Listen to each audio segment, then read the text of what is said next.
नमस्कार, आदाब, सैयद तकवी। इजराइल के वित्त मंत्री स्मोट्रिच ने प्रधानमंत्री नेतन्याहू से उत्तरी गाजा पट्टी पर कब्जा करने का दबाव बनाया है। स्मोट्रिच ने कहा है कि हमास को ये बता दिया जाना चाहिए कि वो हमारे कैदियों को वापस न लौटाने पर गाजा के एक तिहाई क्षेत्र का नुकसान होगा। बात करते हैं इजराइल के प्रधानमंत्री बेंजामिन नेतन्याहू के घर पर हुए दूसरे हमले की, जो एक गंभीर और काफी चिंताजनक घटना है, जो देश के अंदर और बाहर राजनीतिक और सुरक्षा चिंताओं को जन्म देती है। बेंजामिन नेतन्याहू, जो इजराइल के सबसे प्रभावशाली और साथ ही साथ विवादास्पद नेताओं में से एक हैं, उन पर हुए इस हमले ने कई सवाल खड़े कर दिए हैं। क्या यह हमला किसी बड़े राजनीतिक संकट का हिस्सा है या फिर व्यक्तिगत दुश्मनी का परिणाम है? दूसरे हमले की घटना ने इजराइल में सुरक्षा की स्थिति को लेकर गंभीर चिंता को पैदा कर दिया है। पहले हमले के बाद जहां इजरायली सुरक्षा एजेंसियों ने हिफाजती इंतजामात किए थे, अब ये सवाल उठता है, क्या सुरक्षा व्यवस्था को और सख्त बनाने की जरूरत है? बेंजामिन नेतन्याहू के खिलाफ ये हमला एक बार फिर से इस बात की तरफ इशारा कर रहा है कि उनकी नीतियों और नेतृत्व के खिलाफ देश के भीतर कुछ लोगों में नाराजगी और असंतोष गहरा हो रहा है। यह हमला केवल एक सुरक्षा उल्लंघन नहीं, बल्कि इजराइल के आंतरिक राजनीतिक संकट और असहमति का प्रतीक भी हो सकता है। नेतन्याहू के नेतृत्व में इजराइल ने कई विवादास्पद निर्णय लिए हैं, जिनमें फिलिस्तीनियों के खिलाफ कठोर नीतियां और पश्चिमी तट पर बस्तियों का विस्तार भी इसमें शामिल है। इन नीतियों से इजराइल के भीतर और बाहर विरोध की लहर उत्पन्न हुई। कई लोग उन्हें लोकतांत्रिक प्रक्रियाओं के खिलाफ मानते हैं और उनके द्वारा लागू की गई नीतियों को मानवाधिकार का उल्लंघन बताते हैं।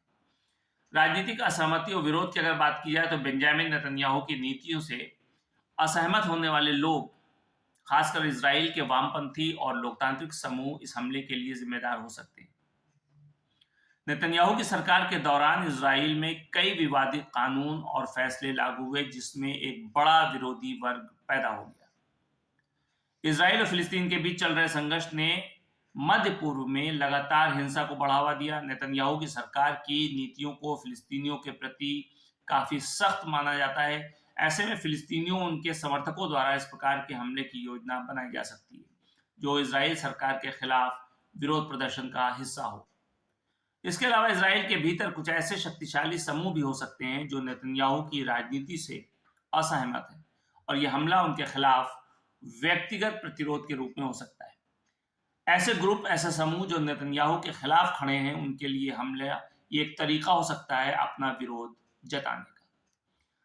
सुरक्षा और भविष्य की चुनौतियों की अगर बात करें तो इस हमले के बाद इजराइल की सुरक्षा एजेंसियों के लिए सवाल खड़ा हो गया है कि वो कैसे प्रधानमंत्री की सुरक्षा को और मजबूत करेंगे।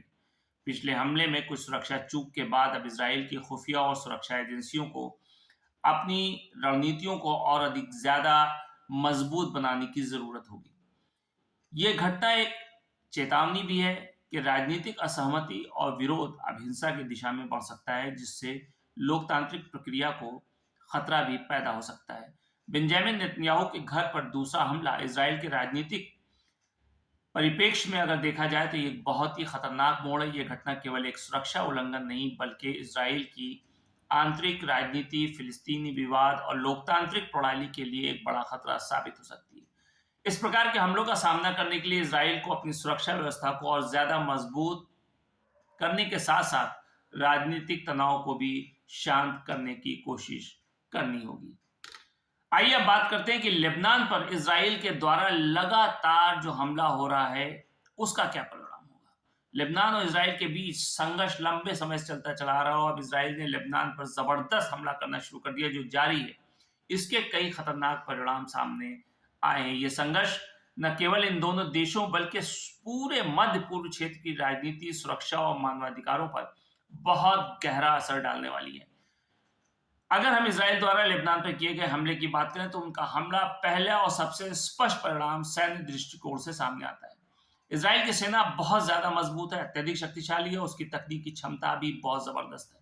इजराइल ने लेबनान पर हमला किया तो उसने हवाई हमलों, मिसाइल हमलों और जमीन पर सैन्य कार्रवाई के द्वारा लेबनान के बुनियादी ढांचे को काफी नुकसान पहुंचाया है।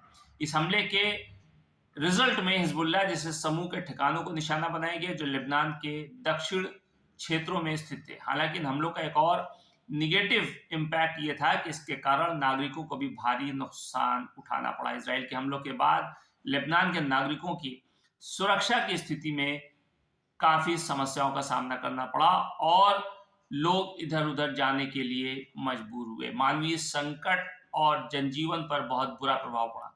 इजराइल द्वारा किए गए हमलों का एक गंभीर परिणाम मानवीय संकट के रूप में भी सामने आ रहा है कि इस लड़ाई के दौरान बहुत ज्यादा तादाद में लोग मारे गए और जख्मी हुए और लाखों लोग घरों से बेघर हो गए। अस्पतालों, स्कूलों और इसके अलावा जो जरूरी सेवाएं थी उसको भी भारी नुकसान हुआ जिससे इंसान की जिंदगी पूरी तरह प्रभावित हुई। लेबनान में पहले से ही आर्थिक संकट था, राजनीतिक अस्थिरता थी। ऐसे में इजराइल के द्वारा हमले ने इन परेशानियों को और ज्यादा बढ़ा दिया है। विस्थापित लोगों के लिए शरणार्थी शिविरों में जीना बहुत ज्यादा मुश्किल हो गया है और अंतर्राष्ट्रीय समुदाय को इसके लिए आगे आना पड़ेगा और राहत और पुनर्वास कार्यों में शामिल होना पड़ेगा। इजराइल द्वारा किए गए हमले का एक सबसे अहम जो रिजल्ट है वो राजनीतिक दृष्टिकोण से देखा जाता है। लेबनान में हिजबुल्लाह जैसे समूह के लिए इजराइल पर हमला करना अपनी ताकत और प्रभाव को साबित करने का एक तरीका बन जाता है। हालांकि ऐसे हमले अक्सर लेबनान की सरकार के लिए मुश्किलें पैदा करते हैं क्योंकि हिजबुल्लाह जैसी ताकत का नियंत्रण क्षेत्र के कई हिस्सों पर होता है और इस सरकार के नियंत्रण को चुनौती भी देता है। लेबनान की राजनीतिक स्थिति अस्थिर हो जाती है और इसे संभालने में सरकारी संस्थाओं को भी काफी मुश्किलों का सामना करना पड़ता है। इसके अलावा इजराइल के हमले के नतीजे में लेबनान की सियासत में भी बदलाव आते हैं जिसमें अंतर्राष्ट्रीय समर्थन और विरोध दोनों शामिल होता है। अगर क्षेत्रीय और अंतर्राष्ट्रीय प्रतिक्रिया की बात करें तो इजराइल के द्वारा लेबनान पर किए गए हमले का क्षेत्रीय और अंतर्राष्ट्रीय स्तर पर भी काफी इम्पैक्ट होता है। मध्य पूर्व में कई देश जैसे सीरिया, ईरान और अन्य अरब राष्ट्र इस संघर्ष में अपने अपने हितों को ध्यान में रखते हुए, फायदे को देखते हुए मुदाखलत यानी हस्तक्षेप करते हैं। ईरान जो हिजबुल्लाह का समर्थक है, इजराइल के हमलों का विरोध करता है और क्षेत्रीय तनाव बढ़ जाता है। इस प्रकार हमले से न केवल लेबनान बल्कि इजराइल के बीच एक समूचे मध्य पूर्व क्षेत्र में एक राजनीतिक और सैन्य तनाव बढ़ सकता है। विशेष रूप से संयुक्त राष्ट्र इजराइल द्वारा किए गए हमले की कड़ी निंदा करता है और दोनों पक्षों से इस संघर्ष को समाप्त करने के लिए बातचीत की भी अपील करता है। हालांकि संघर्ष की स्थिति में सुधार धीरे धीरे होता है और युद्ध विराम या शांति समझौता हमेशा जल्दी मुमकिन नहीं होते। इजराइल के हमले का एक और महत्वपूर्ण परिणाम आर्थिक दृष्टिकोण से, लेबनान की अर्थव्यवस्था पहले से कमजोर थी और युद्ध ने इसे और ज्यादा खराब कर दिया है। बुनियादी ढांचे, व्यापार, उद्योग, इसको काफी नुकसान हुआ है। आर्थिक स्थिति बद से बदतर हो गई। अर्थव्यवस्था के साथ साथ इजराइल के द्वारा हमले के बाद लेबनान को फिर से यानी पुनर्निर्माण और राहत कार्यों के लिए कहीं ना कहीं अंतर्राष्ट्रीय सहायता की जरूरत होगी। ये सहायता हालांकि काफी समय में देश के आर्थिक और विकास के लिए जरूरी होगी, लेकिन अस्थिरता और संघर्ष के कारण लंबे समय तक सुधार लाना कठिन हो सकता है। लेबनान पर इजराइल द्वारा हमले के जो परिणाम है बहुत ज्यादा गंभीर हैं और बहुत ज्यादा दूरगामी, यानी इसका असर आने वाले काफी सालों तक दिखाई देगा। चाहे वो सैन्य, राजनीतिक, आर्थिक और मानवीय दृष्टिकोण से अगर देखा जाए तो इसका प्रभाव सबसे ज्यादा है। इस प्रकार के हमले से न केवल दोनों के रिश्ते बिगड़े हैं बल्कि पूरे मध्य पूर्व क्षेत्र की स्थिरता भी खतरे में पड़ जाती है। संघर्ष की स्थिति में सुधार के लिए अंतर्राष्ट्रीय समुदाय की सक्रिय भूमिका और कूटनीतिक समाधान की आवश्यकता है। युद्ध और हिंसा के बजाय दोनों पक्षों के बीच शांति और संवाद के माध्यम से ही स्थायी समाधान संभव हो सकता है। नमस्कार।